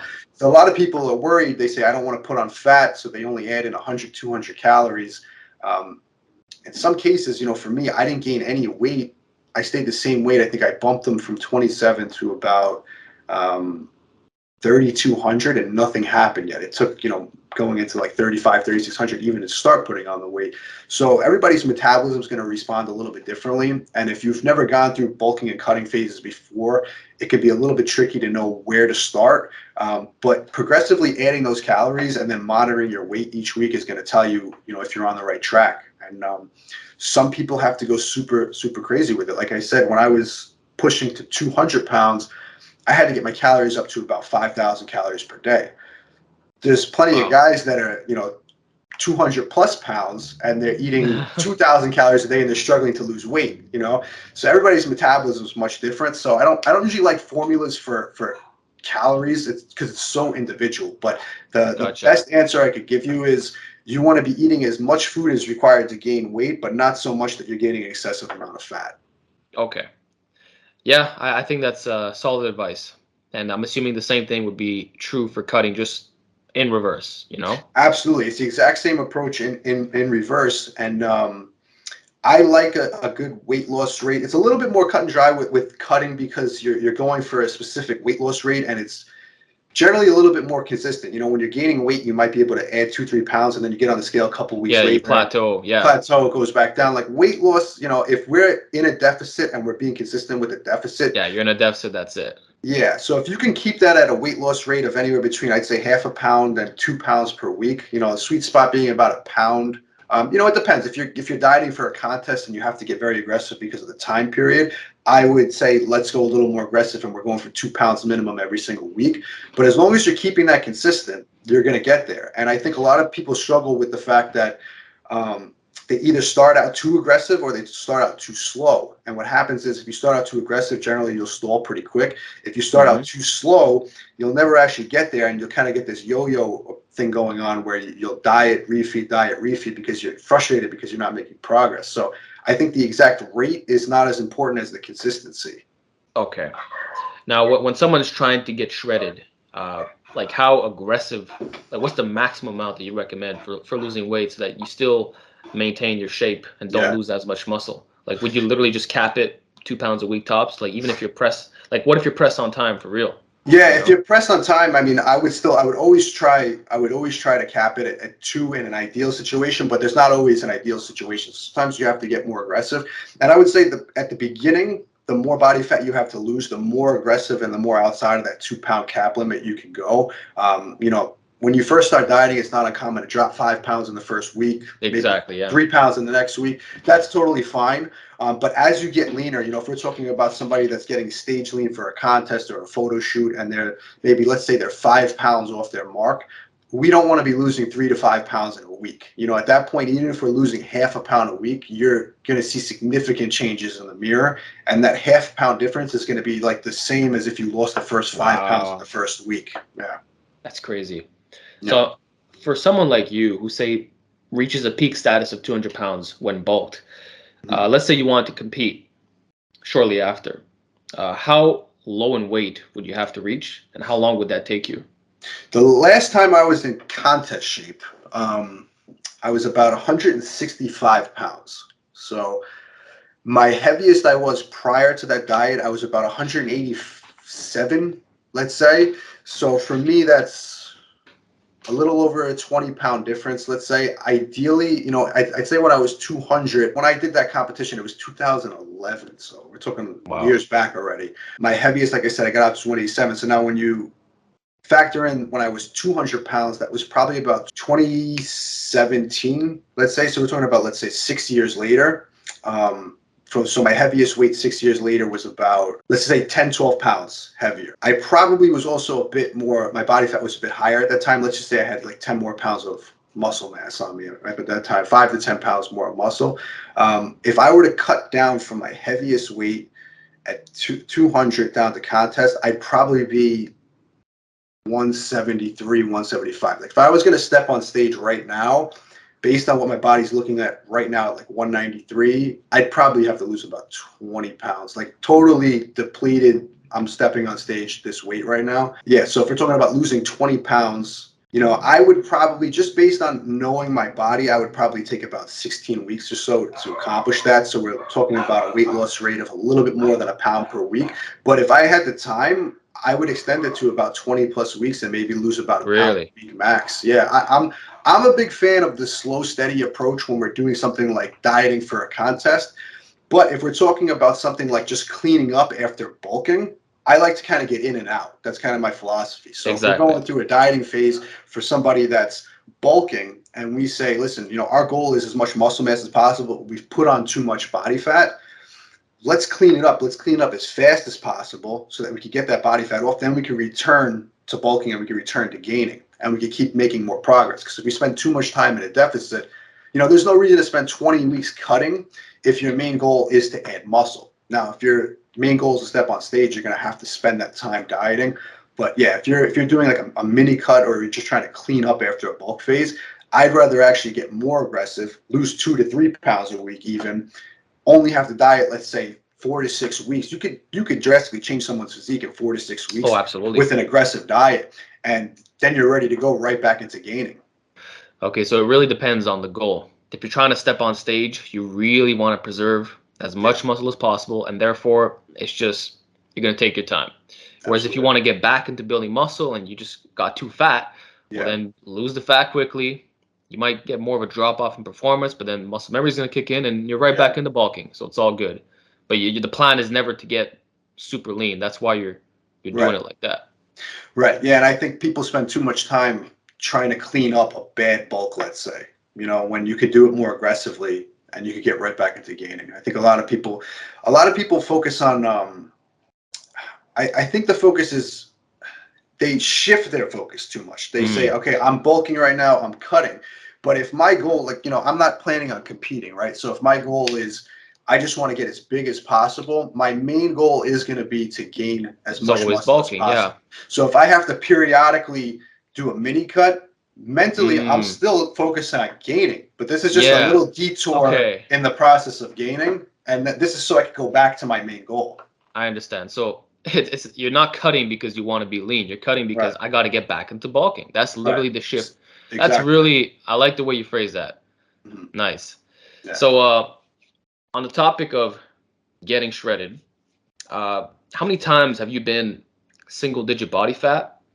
And what are some of the noteworthy side effects that you've experienced? Single-digit body fat, I've probably accomplished this, I want to say, 5 to 7 times before. 5 to 7, wow. 5 to 7 times, yeah. And most of them, I'd say about 3 to 4 of them were all in like a 2-year time period where I would diet down, kind of go back into a little bit of a maintenance, and then diet down again. I competed, I think, at four different shows in 2 years once, and then I did 3 other competitions a few years later. So every single time I got the single-digit body fat, well, I should tell you, the first time I did it was the most harsh because I didn't know what to expect. You know, back when I first started competing, the first contest I ever did was in 2009, and most of the information you got online about bodybuilding competitions was on bodybuilding forums. That's pretty much the place you went to. You know, it wasn't like it is now where people all over social media are competing. You know, everyone talks about their experience. It was like bodybuilding was such a niche culture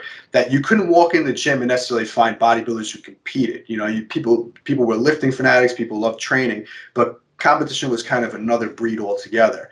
And you'd find information online, and you'd hear the typical things. You'd be extremely lethargic, your energy is low, mood is low, low libido. These were all kind of things that people just talked about like as if they were normal. They just said, okay, expect this to happen. So if you've never experienced before, you just kind of, you downplay, you say, okay, I'm going to be a little moody because I'm hungry, I'm going to be a little tired. But then when it hits you, you're like, this is way worse than I ever expected. And I think for me, the biggest side effect I ever got from it was not necessarily just the low energy, but literally the mood changes from the lack of energy. So I remember the first time I was probably 6 weeks out from a competition, to the point where I was just a few pounds away, where I looked great. I still felt like I was dieting, but I didn't feel any type of suffering, and then it just hits you all of a sudden. You're dieting, and energy is so low, your body feels like basically everything hurts. The training is no longer fun in the gym. You're doing it because you love it, but then you hit a point where you're saying, you know what, I don't love this part of it. I love the end result. You're starting to realize some of the side effects. And the libido thing is something that you kind of think, oh, I'm fine. You don't really realize it right away. It's not like an all or nothing thing where you wake up one day and you say, okay, I have no libido anymore. But then slowly over time, you notice, it's slowly going down. You're not as interested. And it could get to the point where it had for me, my libido got so low where I was literally more interested in food than spending time with my girlfriend at the time, And I actually experienced it so bad one year where I was actually, this is when I was trying to get my pro card, my natural pro card at the time. And back then, the only thing people focused on in natural bodybuilding, it's still a big focus now, was shredded glutes. So to get the last bit of fat off, if you have shredded glutes, that's usually the last bit of fat for everybody.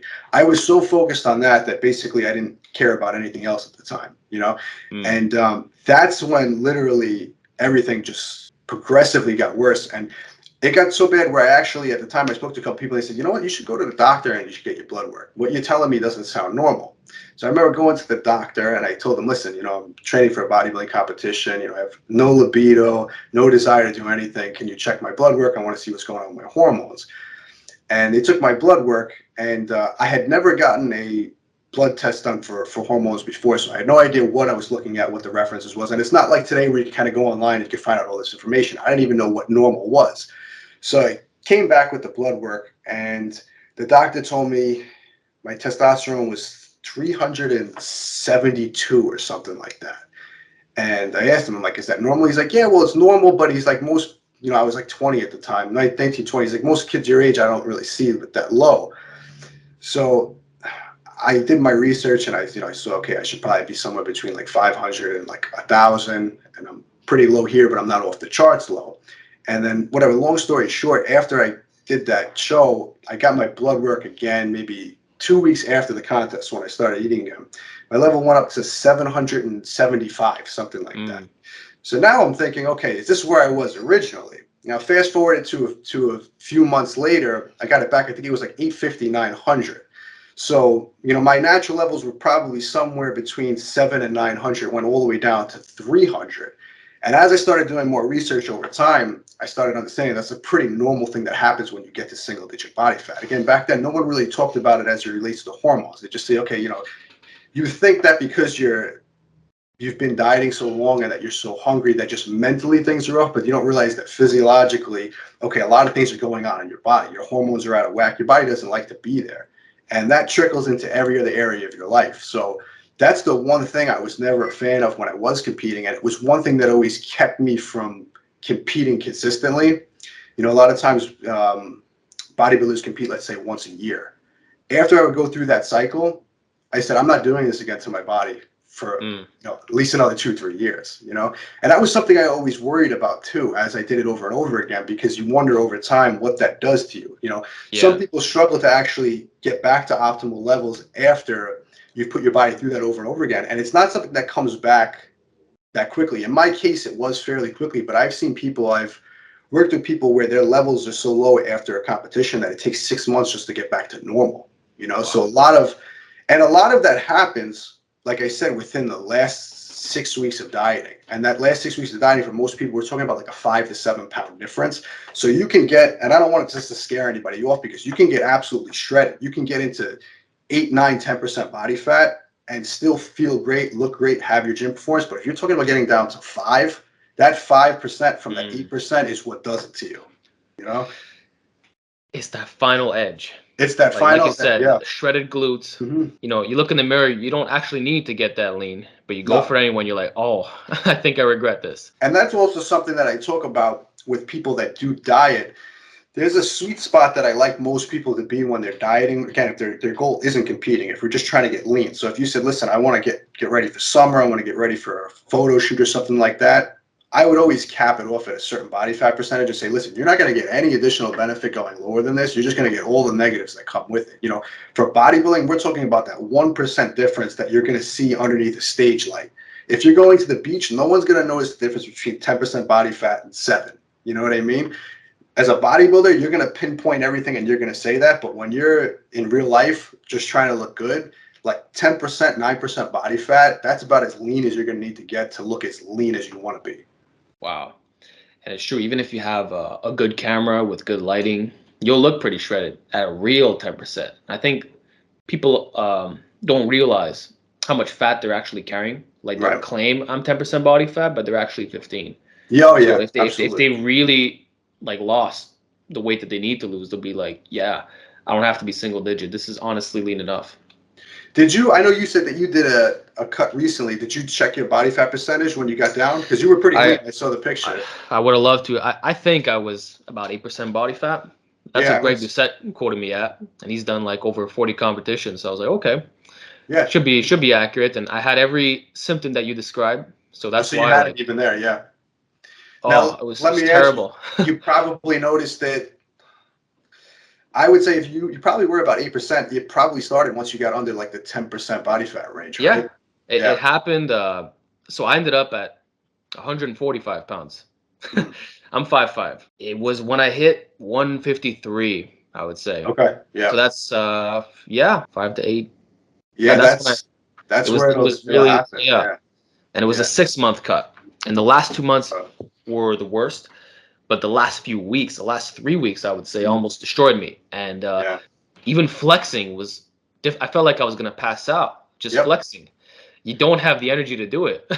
No, no. uh, Normal tasks require caffeine. You know what I mean? Like a normal thing I would do in a day-to-day scenario, I'd have to have caffeine just to be able to get through that at those stages, you know? yeah, it's really scary. And then you have your first refeed meal. Mhm. Uh, you know, in my case, it was Pop Tarts with Eggos and Kit Kats, just sugaring up to the max. You know, and you're like, whoa, and you get this surge. You know, it's a very scary state. You know, and I wish I Mhm. would have competed. It's one of my biggest regrets, to be honest with you. But at least I could say that I went through that experience, and I'll probably do it again just for the hell of it. But I don't think people realize just how hard it is. It's not Oh, the yeah. same as No, it's being not. 10 to 12% body fat. Not at all. It's death mode.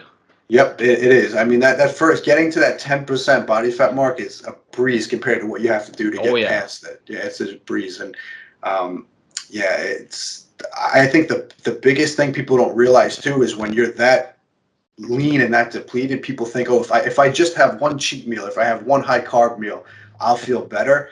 At that point, literally, no matter how much food you can put down, you're still not getting that relief that you feel like you're going to get from that cheat meal. You would literally have to raise your calories for a few days, a few weeks to even feel normal. So people want to have a Yep. binge meal or cheat meal and think, okay, that's going to solve everything. It won't. That's how depleted you are, where it won't do anything.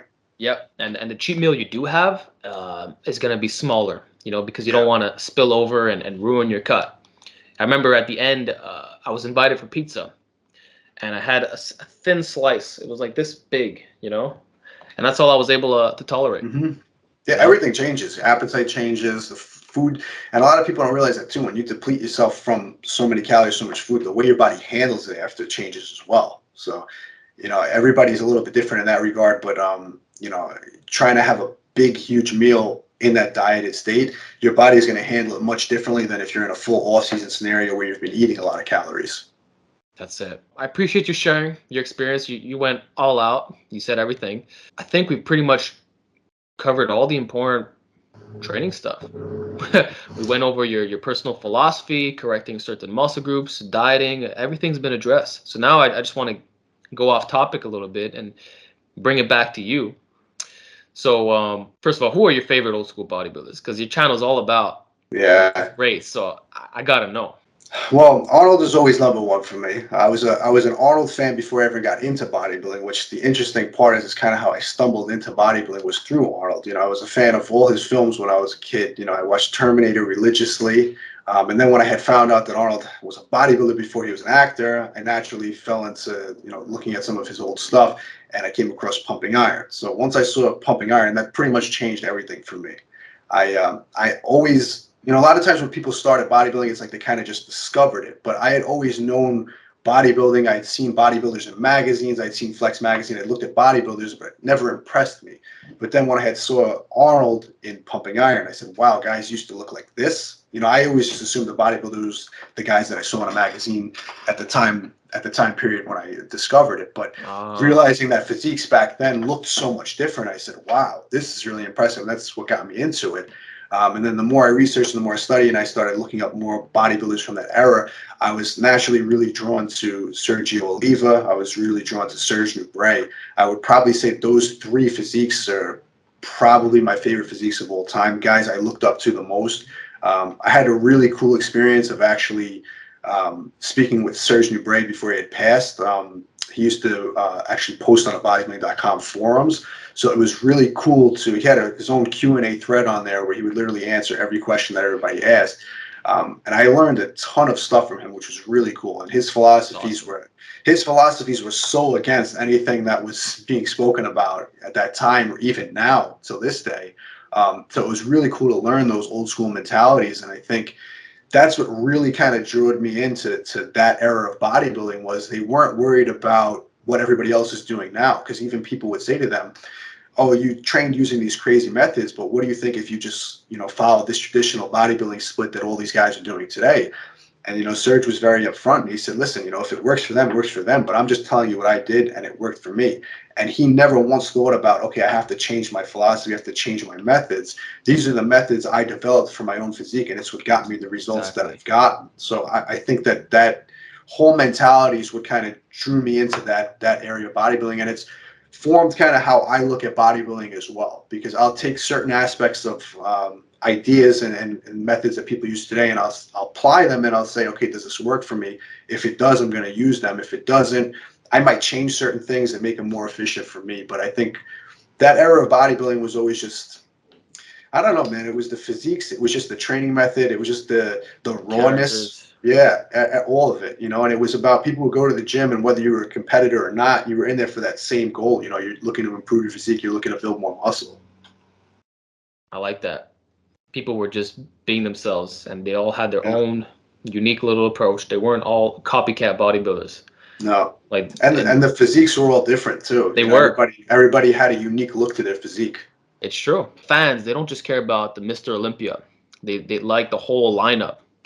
Yeah. Which speaks volumes. They were all interesting. Yeah, and I think a really cool aspect of it too was like I said, because they didn't have that information that we have today, they didn't have the ability to get so sidetracked with all the other ways of training, all the other nutrition methods. They just said, listen, I'm going to go to the gym and I'm going to figure out how to do this. Serge Nubret actually had said that, I forget the exact story, but literally the first day he walked into the gym, he looked at the poster of, I don't know what, I think it was the Mr. France. And he told the gym owner, I don't know if it was a year or 2 years from now, I'm going to be Mr. France. And he had never trained before. He had no idea how to train. And they laughed at him. And then he went in the gym, and every day he just started training, and he developed his body based on what it responded to. And he came back and he was Mr. France. Yeah. It's all about that burning desire. You got to want it, and you freaking go for it. Absolutely. So I wanted to ask you, what's some advice that you would give to your younger self as it pertains to training? I think the biggest thing I could take away from just my years of experience is, if something's not working or if something doesn't serve you, don't be afraid to give it up and seek a new approach. Like we spoke about earlier, a lot of people had it in their heads that they had to do certain exercises or train a certain way. And even if it wasn't working, like for myself, I can't tell you how many years I just consistently tried to force something that wasn't working. You know, like I said, for years, I tried deadlifting when it didn't suit my body. If I had just accepted the fact this is not the best movement for me and would seek a better alternative quicker, I would have got results much faster. And it's something that I did for years with training routines. It took me, you know, very long to get out of that dogmatic mindset with a lot of things, just because that's what I heard. You have to do it this way. And then eventually accepting the fact that I don't have to do it this way, I could find another approach. That always led me to better results. So I think for myself or anyone in that position, the best advice I could give is, if something's not working, don't force it. Don't try to do it if it's not working. You can abandon it and look for a new approach. You got to follow your heart and do what you know is right. Because if you just listen to your body, it'll give you the answers in many cases. Absolutely. So, what is a common fitness myth that you believe is largely incorrect? It's a great question. I know I kind of touched on it, but one I really want to kind of drive home here is, I don't think there's an optimal way to do anything in bodybuilding. I think the optimal way to do something is what's optimal for you. And I think everyone's searching for that best way to do things. They want to know the exact routine. You know, people ask me all the time, is this the best routine or is this one better? And I don't have an answer for that, because it's really going to be on a case-by-case basis. And I think if you're searching for that magic bullet, you're never going to find it. The only way that you're going to find the best routine and the best way of doing things is to experiment, find which one works the best for you, and just hammer away at it. Fantastic. So then, Peter, I have one final question for you. What gives you the motivation to keep going? That's a great question. I mean, I don't think it's even motivation, because I'm not always motivated, but it's more passion than anything, because like I said, bodybuilding is something I've just been obsessed with since I started. It would actually require more work and effort for me to keep myself out of the gym and to keep myself away from dieting and following a structured plan. It's actually easier for me to keep doing it because I love it so much. And I think that the biggest thing people can take away from that is, don't focus so much on the end result. Focus on the enjoyment and the process that you get from actually doing it. Because even if I don't put on any other muscle tissue ever in my life, even if I don't get any stronger, I'll still be in the gym every day doing the exact same things I'm doing, because I actually love that aspect of it and I enjoy the process. Train in a way that suits your goals. Don't live for others. It's got to be for you. That's the only way you're going to be consistent in the long run. Absolutely. And I think that's also a good thing for people to understand too, is if they hate an approach, it's probably not going to work for you long term either. You know, if you got to find the approach that you also enjoy doing. There has to be some element of enjoyment in what you do. Well said. And your passion really shined through in today's video. You can see that you love bodybuilding. You're in this for the long haul. And I really appreciate you being with me here today and just sharing all of your experience and wisdom that you've acquired over the years.